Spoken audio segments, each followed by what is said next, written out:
ఆ రోజుల్లో అదో మోజు. ఇవాళ ప్రవచనాలు చెప్తున్నారా అని అందరిని అడిగినట్టే, అవధానాలు బ్రహ్మాండంగా జరిగిన రోజులు అవధానం చేశారా అని అందరిని అడిగినట్టే ఆ రోజుల్లో జంట కవులు అవధానం చేసేవారు. విశ్వనాథ వారిని అందరిని అడిగేవాడు. ఆయన ఎన్ని గ్రంథాలు రాసినా సరే అవధానం చేశారని అడిగేవాడు. అవధానం చేయకపోతే పనికిరాడన్నట్టు లెక్క.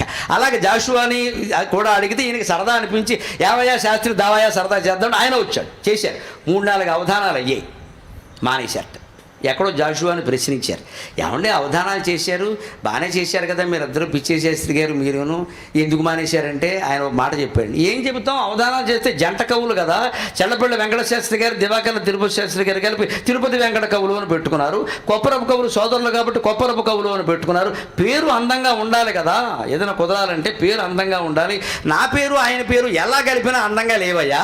ఆయనేమో దీపాల పిచ్చేశాస్త్రి, నా పేరేమో గుర్రం జాషువా. నా పేరు ముందు పెట్టిన పాపం బది ఏమో జాషువా పిచ్చియగున్. నా పేరు ముందు పెట్టిన పాపం బది ఏమో జాషువా పిచ్చియగున్. నా పేరు వెనకబెట్టిన శాపం బది ఏమో పిచ్చి జాషువా అయ్యన్న.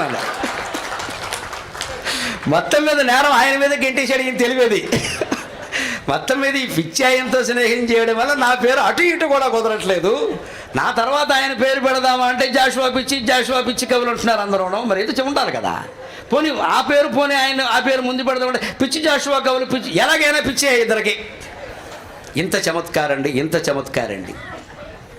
మాట పడేవాడు కాదు, గొప్ప ఆత్మాభిమాని, కళాప్రపూర్ణ. ఒక్కసారిగా విశ్వనాథ వారికి వీరికి ఒకే సంవత్సరమో లేకపోతే అటు ఇటుగానో ఇస్తే సరదాకి ఎవరో విశ్వనాథ వారి దగ్గర ఇచ్చారండి అంటే ఆయన కొంచెం పెడసరం మాట కదా, తెలియంది ఉంది, ఆయన దక్షిణాహంకారం వేరు.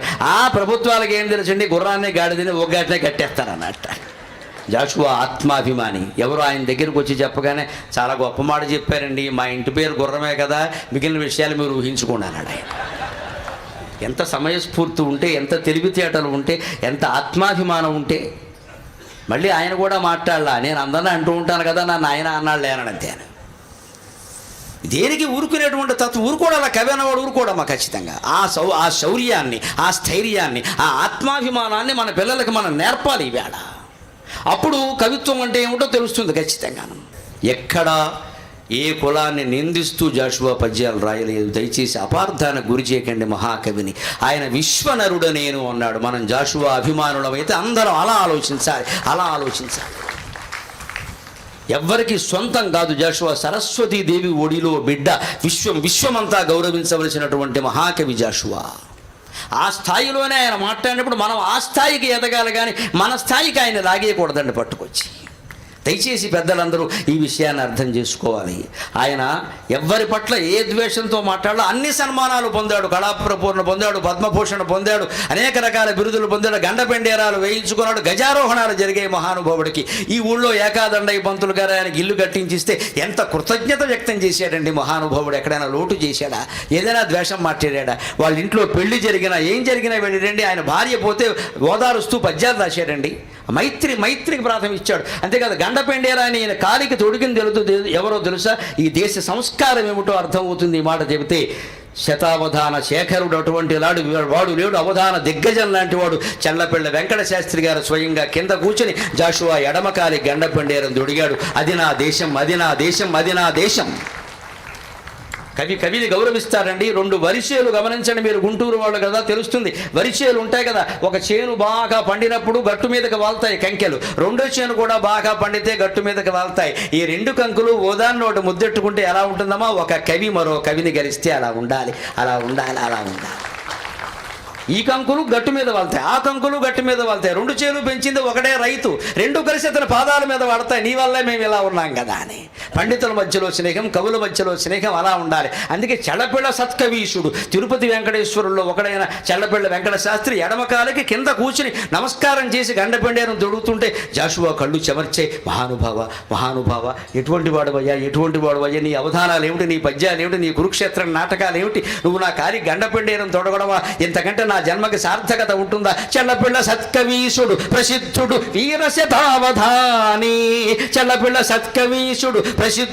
వీరశతావధాని ఆంధ్రుల శుభరక్తనాళముల రూపముదిద్దిన బ్రాహ్మణుండు. చలపిళ సత్కవీశుడు ప్రసిద్ధుడు వీర శతావధాని ఆంధ్రుల శుభరక్తనాళముల రూపమునెత్తిన బ్రాహ్మణుండు నా పలుకుల రాణి పాదములు బంగారు గగ్గెరతో అలంకృతులు సలిపే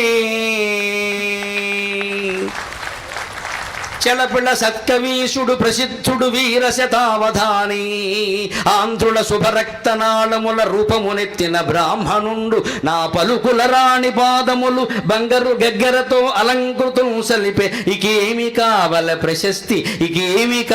ప్రశస్తి కవిత్వ కళావధూటికిన్ చల్లబిళ్ళ వంశంలో పుట్టినవాడు రక్తనాళాల్లో బ్రాహ్మణత్వాన్ని నింపుకున్నవాడు మహాకవి మహాపండితుడు మహావధాని నా కాలికి గండపెండేరం తొడుగుతున్నాడు బంగారు గగ్గెరతో గండపెండేరానికి ఈ మాట జాషువా సృష్టించాడు గగ్గెర అనే మాట మహాకవి పదప్రయోగాలు అలా ఉంటాయి గండపెండేరం అక్కడ ఏమడదు ఎందుకంటే ఎన్నుకున్నదేమో చంపకమాల పద్యం సాహిత్యవేత్తలకు తెలుసు చంపకమాల పద్యంలో రెండు గురువులు ఒక చోట రావు గండపెండేరం అంటే ఇబ్బంది ఏమిటంటే పెండేరం రెండు గురువులు వచ్చాయి అది కుదరదు పద్యంలో కుదరదు అది ఉత్పలమాలలోనే కుదురుతుంది కానీ చంపకమాలలో కుదరదు అందుకని దాని కొత్త పదం సృష్టించాడు బంగారు గగ్గెరతో అలంకృతులు సలిపే గండపెండేరపు గౌరవం తగ్గించలేదు కొత్త పదం సృష్టించాడు అది జాషువా అంటే మరో అపర బ్రహ్మ సాహిత్యం విషయంలో అంతటి ఆమోదాన్ని ప్రకటించాడు సమకాలిక కవులందరినీ గౌరవించాడు అదే చల్లపిళ్ళ వెంకట శాస్త్రి గారిని ఆంధ్రప్రదేశ్ ప్రథమ ఆస్థాన కవిగా నిరూపణ అభిషేకం చేసినప్పుడు గౌరవం చేసినప్పుడు పద్యాలు రాశాడండి అద్భుతంగా ఆయన ఎంత అర్హుడివి ఇన్నాళ్ళకి యథారకుడికి గౌరవం జరిగిందని సంతోషించారండి ఎక్కడా అసూయ ప్రకటించలేదు మహాకవి మనం దీన్ని దృష్టిలో పెట్టుకోవాలి చివరిగా ఒక్క మాట జాషువా అంటే జాళువా అంటే బంగారం గుర్తుపెట్టుకోండి జాషువా అంటే జాళువా అంటే బంగారం జాళువా అనే మాట చామకూర వెంకటకవి విజయ విలాసంలో 100 సార్లు ప్రయోగిస్తాడు బంగారం అనే అర్థంలో జాషువా అంటే జాళువా అంటే బంగారం అటువంటి బంగారపు కవిని గురించి మాట్లాడే అవకాశం నాకు వచ్చినందుకు ఖచ్చితంగా ఒక 10-15 రోజుల్లో బెంగుళూరులో నాకు గండపెండేరం పడబోతోంది